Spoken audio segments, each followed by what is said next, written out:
لا حول ولا قوة إلا بالله العلي العظيم. أعوذ بالله السميع العليم من الشيطان اللعين الرجيم. بسم الله الرحمن الرحيم. الحمد لله رب العالمين. الحمد لله استتماما لنعمته واستسلاما لعزته واستعصاما من معصيته واستعينه فاقة إلى كفايته. إنه لا يضل من هداه ولا يئل من عاداه ولا يفتقر من كفاه. ثم الصلاة والسلام والتحية والإكرام على أشرف الأنبياء والمرسلين خاتم النبيين سيدنا ونبينا ومولانا بالقاسم محمد. اللهم صل على محمد وآل محمد وأهل بيته الطيبين الطاهرين المعصومين المظلومين ولعنة الدائمة على أعدائهم ومنكر فضائلهم وغاصب حقوقهم من يوم ظلمهم إلى يوم الدين. أما بعد فقد قال الله الحكيم في كتابه الكريم. بسم الله الرحمن الرحيم. إنه لا يحب المستكبرين. درود بر محمد وآل محمد. اللهم صل على محمد وآل محمد. اذان اکرام سورہ مبارکہ نحل کی آیت نمبر 23 کا ایک ٹکڑا آپ کے سامنے پیش کیا گیا. شب 16 رمضان المبارک ہے اور کل آپ کے سامنے شب ولادت امام مجتبیٰ کی گفتگو میں نے بات عرض کی تھی کہ امام علیہ السلام کی جو سخاوت ہے وہ کتنی زیادہ تھی. امام کے اشعار کا اگر ترجمہ آپ کے سامنے پیش کروں تو امام فرماتے ہیں کہ اگر سمندر کو پتہ چل جائے کہ ہماری سخاوت کس حد تک ہے تو سمندر بھی شرمندہ ہو جائے.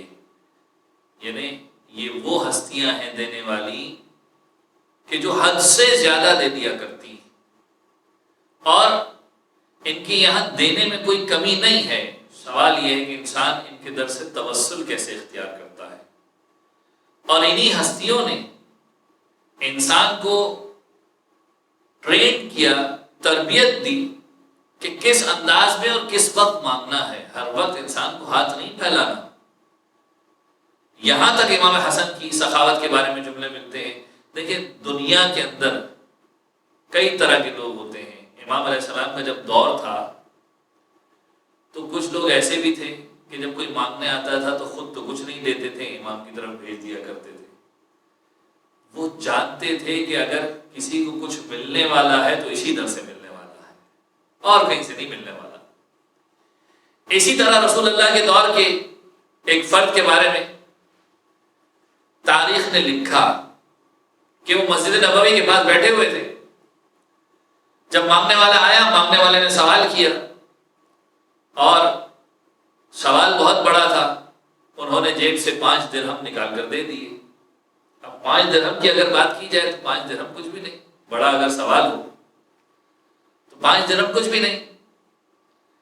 ایک مرتبہ اس نے پلٹ کر سوال کیا کہ یہاں کوئی نیکی خیرات کرنے والے اچھے لوگ نہیں ہیں؟ کیا کوئی نیکی خیرات کرنے والے لوگ ہیں؟ وہ شخص دیکھتا ہے کہ مسجد کے کونے میں امام حسن و حسین بیٹھے ہیں، عبداللہ ابن جعفر طیار بیٹھے ہیں. ایک مرتبہ کہتا ہے کہ اس کونے پر چلا جا، وہ جو نوجوان بیٹھے ہیں وہ تجھے ضرور دیں گے. جب یہ شخص وہاں پہنچا امام کی خدمت میں آ کر سوال کیا تو امام حسن نے سب سے پہلے اسے میسج دیا، پیغام دیا. وہ پیغام بڑا امپورٹنٹ ہے. یہ پیغام اتنا امپورٹنٹ ہے کہ دیکھو سوال کرنے کے بھی کچھ آداب ہیں. ہر وقت سوال نہیں کیا جاتا، ہر وقت ہاتھ کو نہیں پھیلا دیا جاتا. امام فرماتے ہیں کہ اے شخص، سوال کرنا اس وقت تک جائز اور حلال نہیں ہے جب تک کہ تو 3 چیزوں کے اندر گرفتار نہ ہو. یعنی 3 میں سے کوئی ایک چیز اگر ہے تیرے ساتھ تو تیرا سوال کرنے کا حق بنتا ہے، ورنہ تیرا سوال کرنا جائز نہیں ہے. امام نے کہا پہلی چیز، یا تو تجھ پر کوئی اچانک سے کوئی آفت آ گئی، مصیبت آ گئی کہ جو تو برداشت نہیں کر سکتا. کسی بھی انسان کے اوپر آ جاتی ہے، اچانک سے کوئی ایسا خرچہ آ جاتا ہے، کوئی پریشانی آ جاتی ہے، کوئی مشکل آ جاتی ہے، تب جا کر وہ کسی سے سوال کرے. پھر امام فرماتے ہیں دوسری چیز، تجھے قرض نے مجبور کر دیا ہو، یعنی قرض کی ادائیگی نے مجبور کر دیا، یا تو نے کسی سے قرض لیا ہوا ہے کہ جس کی وجہ سے اب تجھے ادا کرنا ضروری ہے، تو تو آ کر سوال کر رہا ہے.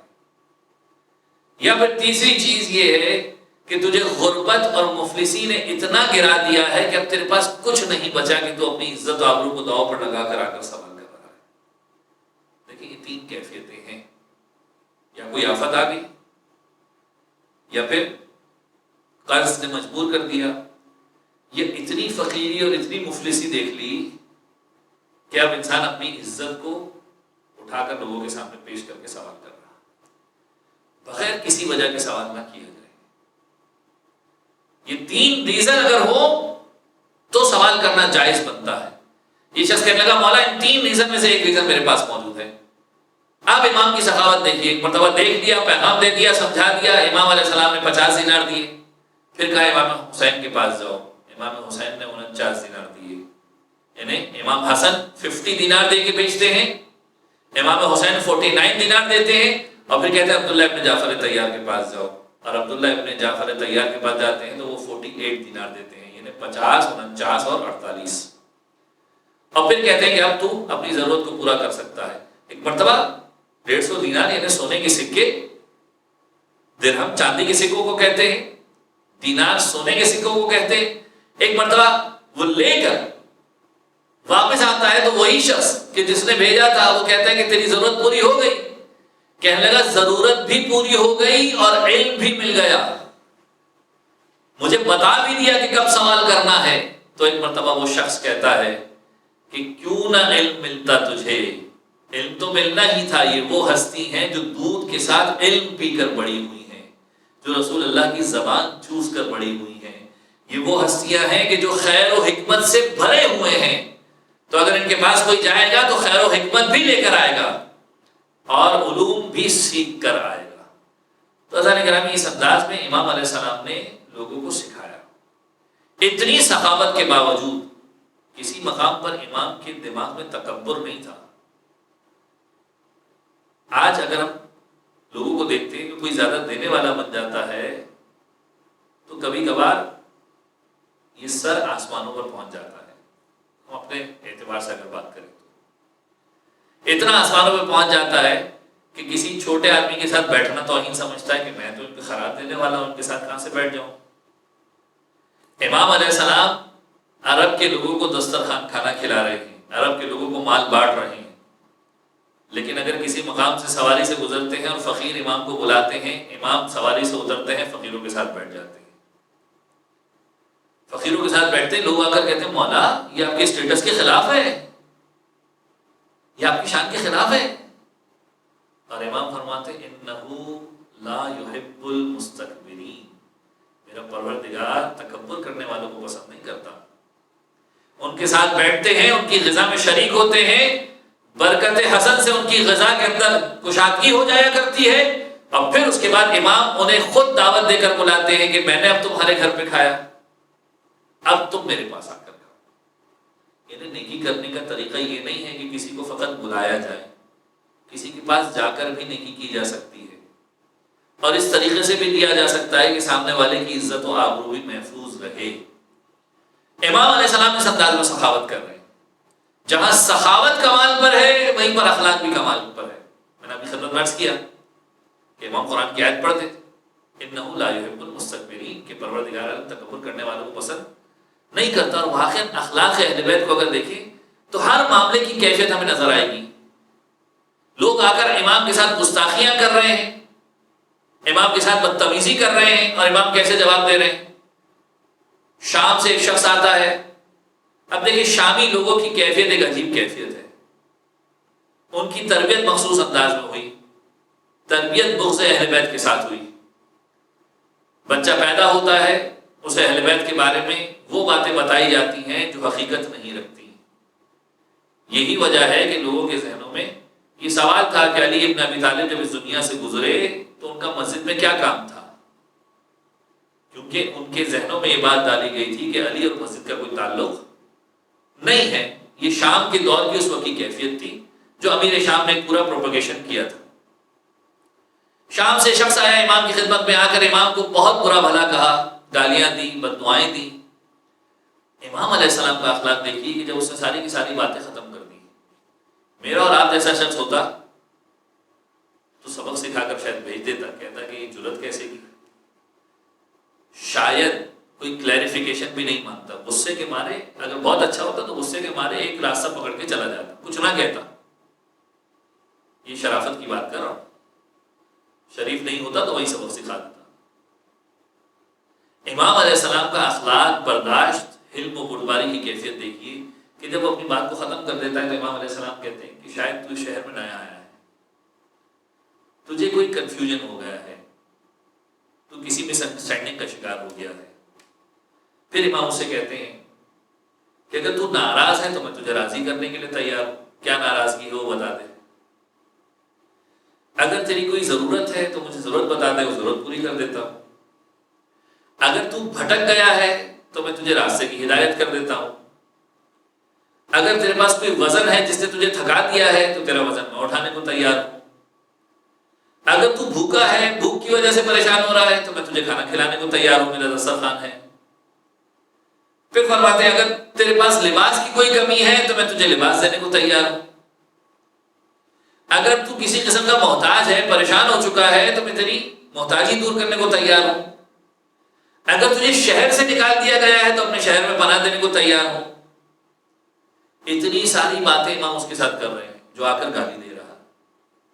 یہ اخلاق امام ہے.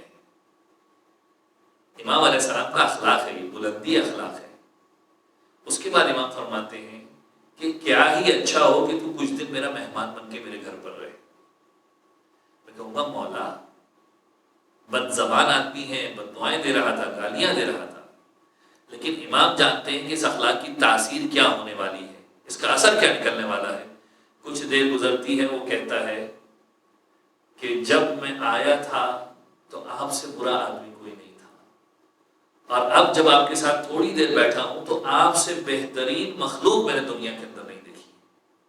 اور خدا جانتا ہے کہ رسالت کے وارث کو کہاں پر رکھنا ہے. آپ کے اندر وہ تمام کی تمام خوبیاں دیکھ رہا ہوں جو رسالت کے وارث کے اندر ہونی چاہیے. یہ اخلاق امام ہے. اور یہی وجہ ہے کہ لوگوں نے امام کے اخلاق کو دیکھ کر حسد کا اظہار کیا. کتنے مقامات ایسے تھے، امیر شام نے مختلف مقامات کے اوپر امام علیہ السلام کے ساتھ برے انداز میں گفتگو کی. روایت کے جملے ہیں کہ امیر شام ایک مرتبہ امام سے کہتا ہے کہ میں آپ سے بہتر ہوں، صاحب خیر ہوں. اب دیکھیں امام علیہ السلام نے بڑا کمال کا جواب دیا. امام علیہ السلام نے اسے اس کی اوقات دکھا دی، اس کا مقام بتا دیا، لیکن بڑے عزت و احترام کے ساتھ، بڑے طریقے کے ساتھ. یعنی امام علیہ السلام کی زندگی کا اگر میسج دیکھا جائے تو یہ سمجھ میں آئے گا کہ سامنے والے کو مقام بتا دو لیکن اخلاقیات کا دامن نہیں چھوڑنا. ایک مقام پر امام فرماتے ہیں کہ جو انسان اپنے آپ کو اچھا سمجھتا ہے تو وہ 3 وجہ سے اپنے آپ کو اچھا سمجھ سکتا ہے. اگر میں کسی کے اوپر اپنی فضیلت جتانا چاہوں کہ میں آپ سے بہتر ہوں مثلا، تو 3 چیزوں کے ذریعے فضیلت جتا سکتا ہے انسان. اور پھر امام فرماتے ہیں وہ 3 چیزیں کیا ہیں؟ یا انسان اپنے اجداد کے ذریعے سے، یعنی خاندان کے بڑوں کے ذریعے سے فضیلت جتائے گا، یا اپنی ماں کے ذریعے سے فضیلت جتائے گا، یا پھر ملنے جلنے والوں کے ذریعے سے فضیلت جتائے گا. اگر میں دنیا کے اعتبار سے اگر منسٹروں سے تعلقات رکھتا ہوں، وزیر اعظم سے، پرائم منسٹر سے تعلقات رکھتا ہوں، پریزیڈنٹ سے تعلقات رکھتا ہوں، دنیا کے اعتبار سے شاید فضیلت سمجھ لی جائے. امام فرماتے ہیں یا جد کے اعتبار سے، خاندان کے اعتبار سے فضیلت جتائے گا، یا ماں کے اعتبار سے، یا ملاقاتی کے اعتبار سے. پھر امام فرماتے ہیں کہ میرا جد رسول اللہ ہے، اگر اس سے بہتر کوئی ہستی ہے تو لا کر دکھا دو. میری ماں فاطمہ الزہرا ہے، اس سے بہتر کوئی ہستی ہے تو لا کر دکھا دو. اور میرے ملاقاتیوں کے اندر جبرائیل امین ہے جو آسمان سے نازل ہوتے ہیں، اس سے بہتر کوئی ہستی ہے تو لا کر دکھا دو. یعنی اگر تم کسی مقام پر بھی حسن کے اوپر فضیلت جتانا چاہتے ہو تو یا ان سے بڑی ہستی لے کر آؤ. ان سے بڑی ہستی لانا ممکن نہیں ہے تو سمجھ لو کہ تم کس مقام پر اور حسن کس مقام پر. یعنی انسان سمجھ لے کہ کس انداز میں امام حسن کی فضیلت ہے. جب امیر شام نے یہ دعویٰ کیا میں آپ سے زیادہ صاحب خیر ہوں، امام علیہ السلام نے بڑے اطمینان کے ساتھ جواب دیا کہ دلیل کیا ہے؟ کہنے لگا دلیل یہ ہے کہ سارے مسلمان مجھ پر متفق ہو گئے، مجھے مان لیا سب نے، آپ کو سب نے نہیں مانا. دیکھیں بڑی عجیب و غریب قسم کی دلیل ہے. آج بھی دنیا کے اندر بہت سارے بے وقوف لوگ ایسی دلیل دیتے ہوئے نظر آتے ہیں. یعنی دنیا کے اندر آپ دیکھیں گے بہت سارے لوگ یہ دلیل دیں گے کہ اگر میں غلط ہوتا تو لوگ میرا ساتھ نہ دیتے. بات یہ ہے کہ تمہارے خوف کی وجہ سے تمہارے خلاف نہیں بول رہے. تم ذرا سا یہاں سے ہٹو، پتہ چل جائے گا تمہاری کیا ویلیو ہے. تمہاری ہیبت کی وجہ سے، تمہارے شر کی وجہ سے. کتنے ایسے لوگ ہوتے ہیں جن کے ظلم اور شر کی وجہ سے لوگ نہیں کہتے. امام نے جواب دیا، امام نے کہا جو تیرے ساتھ ہیں وہ دو قسم کے لوگ ہیں. کچھ ایسے ہیں کہ جنہوں نے تیرا ساتھ دے کر خدا کو ناراض کیا ہے. کچھ ایسے ہیں جنہیں فائدہ مل رہا ہے تجھ سے، انہوں نے تیرا ساتھ دے کر خدا کو ناراض کیا ہے. اور کچھ ایسے ہیں جو تیرے خوف کے مارے تیرے ساتھ بیٹھے ہوئے ہیں. امام نے کہا جنہوں نے خدا کو ناراض کیا ہے مجھے ایسے لوگوں کی ضرورت نہیں ہے. اور جو تیرے خوف کی وجہ سے تیرے ساتھ بیٹھے ہوئے ہیں، قیامت کے دن وہ خدا کے سامنے کہیں گے پروردگار ہم تو مجبور تھے، ہمارے پاس کوئی اور آپشن نہیں تھا. تو وہ لوگ بھی اس فہرست سے نکل جائیں گے. تو خیر کس قسم کی ہو گئی. پھر اس کے بعد امام فرماتے ہیں کہ اتنا یاد رکھنا کہ خیر کا مقابلہ خیر سے ہوا کرتا ہے. تجھ میں تو خیر نام کی کوئی چیز ہی نہیں ہے. دیکھیں مقابلہ ہوتا ہے علم کا علم کے ساتھ، علم کا جہالت کے ساتھ مقابلہ نہیں ہوتا. جب دونوں ایک ہی کیٹیگری کے لوگ ہوں گے، اگر دونوں میتھس کے اسٹوڈنٹ ہوں گے تو کہا جائے گا کہ ان میں سے کون اچھا میتھمیٹیشین ہے، ایک ہی فیلڈ کے ہوں. امام فرما رہے ہیں کہ خیر کا مقابلہ خیر کے ساتھ ہوتا ہے. تجھ میں خیر ہے ہی کب. پھر امام کا ایک جملہ کہ پروردگار عالم نے جس طریقے سے مجھے رذیلتوں سے دور رکھا ہے، رذیلتوں سے مراد گندگی سے دور رکھا ہے، اس طریقے سے تجھے فضیلتوں سے دور رکھا ہے. تیرے اندر کوئی فضیلت نہیں ہے اور حسن کے اندر کوئی رذیلت نہیں ہے، کوئی رجس نہیں ہے، کوئی گندگی نہیں ہے، کوئی نجاست نہیں ہے.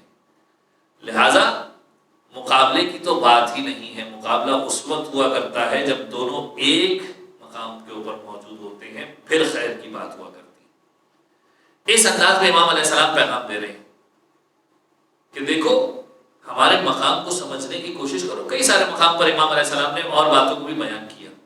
امام علیہ السلام کا وہ دور کہ جس کے اندر لوگ امام کے خلاف جاتے ہیں، صلح ہے امام حسن کو لے کر. میرے پاس وقت نہیں بچا، ورنہ میں اس کے اوپر مزید بات کرتا. فقط 2-3 منٹ کے اندر جو باتیں آپ کی خدمت میں پیش کر سکوں. کوشش ہوتی ہے کہ ہر 16 رمضان کی شب کو اس موضوع کے اوپر ضرور بات ہو. بہت سارے لوگ ایسے تھے جنہوں نے امام کے اوپر اعتراض کیا. امام پر اعتراض کرنے کی گنجائش کیسی؟ یاد رکھیے جب انسان اپنے آپ کو امام سے زیادہ اسمارٹ سمجھنے لگے تب جا کر امام کے اوپر اعتراض کرے گا.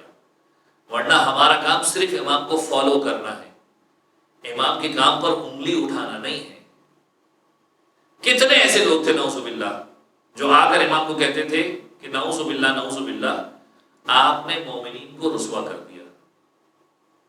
یہ وہ لوگ تھے کہ مفسرین نے جب ان روایتوں کو تذکرہ کیا تو قرآن کی آیت کو پیش کیا کہ جس کا مفہوم یہ تھا کہ جب انہیں کہا جاتا ہے جنگ کے لیے نکلو تو یہ کہتے ہیں پروردگار تھوڑا ڈیلے کر دے. جب انہیں کہا جاتا ہے بیٹھ جاؤ تو کہتے ہیں جنگ کیوں نہیں ہو رہی. یعنی یہ وہ افراد ہیں جو کسی حال میں خوش رہنے والے نہیں ہیں. جب کہا جائے گا بیٹھ جاؤ تو کہیں گے ہمیں جنگ کرنی ہے، اور جب کہا جائے گا چلو باہر نکلو تو ڈرنے لگ جائیں گے، باہر نہیں نکلیں گے. امام کے اطراف کے جو لوگ تھے وہ ایسے ہی لوگ تھے. امام جانتے تھے کہ یہ لوگ ساتھ دینے والے نہیں ہیں، امام مصلحتوں کو جانتے تھے. اور یہی وجہ ہے کہ امام نے جو وجوہات پیش کی، 2 وجوہات تھی. بحار الانوار کا مطالعہ کیجئے تو یہ دونوں وجہ آپ کو مل جائیں گی. پہلی وجہ یہ کہ امام علیہ السلام نے رسول اللہ کی مثال پیش کی کہ رسول اللہ نے کافروں سے سلوک کی اور میں نے مسلمان سے سلوک کی. وہ الگ بات ہے کہ اس کے اسلام کی کیفیت کیا تھی. امام فرما رہے رسول اللہ نے کافروں سے سلوک کی، میں نے مسلمانوں سے سلوک کی. رسول نے منکر تنزیل سے سلوک کی، یعنی جو قرآن کے نزول کا انکار کر رہے تھے ان سے سلوک کی. میں نے منکر تعویل سے سلوک کی، میں نے اس سے سلوک کی جو قرآن کو تو مانتا ہے لیکن تعویل الگ کرتا ہے. تو امام فرماتے ہیں کہ اگر اعتراض کرنا تھا تو رسول اللہ پہ بھی کرتے ہیں. رسول نے بھی سلوک کی، میں نے بھی سلوک کی، کوئی غلط کام نہیں کیا. یا تو رسول اللہ کی سلوک کو صحیح مان رہے ہو تو میری سلوک کو بھی صحیح مانو، ورنہ رسول اللہ کے اوپر اعتراض جائے گا. اور دوسری وجہ امام علیہ السلام نے پیش کی کہ میں ان مصلحتوں سے واقف ہوں کہ جن مصلحتوں کو تم نہیں جانتے. اور پھر اس میں جناب موسیٰ اور جناب خضر کے واقعات کا بھی تذکرہ ملتا ہے روایتوں کے اندر. ایک عجیب اتفاق ہے، حسن اتفاق کہیے، لیکن کوئی منطقی نقطہ نہیں ہے، اس کے پیچھے کوئی منطقی دلیل نہیں ہے. آج 16 کی شب ہے اور عام طور پر 16ویں سپارے کی تلاوت کی جاتی ہے. اور عجیب کو انسیڈنس کہیے، حسن اتفاق کہیے کہ 16ویں پارے کی ابتدا کے اندر جناب خضر اور جناب موسیٰ کے اسی قصے کا تذکرہ ہو رہا ہے کہ جو امام حسن کی روایتوں کے اندر تذکرہ ہوتا ہے.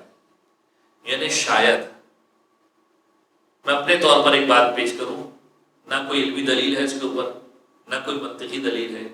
شاید پروردگار عالم چاہتا ہے کہ جب تم حسن کی ولادت کا دن آئے اور حسن کی سیرت پڑھو گے تو تمہیں مصلحتوں کے بارے میں جاننے کو ملے گا.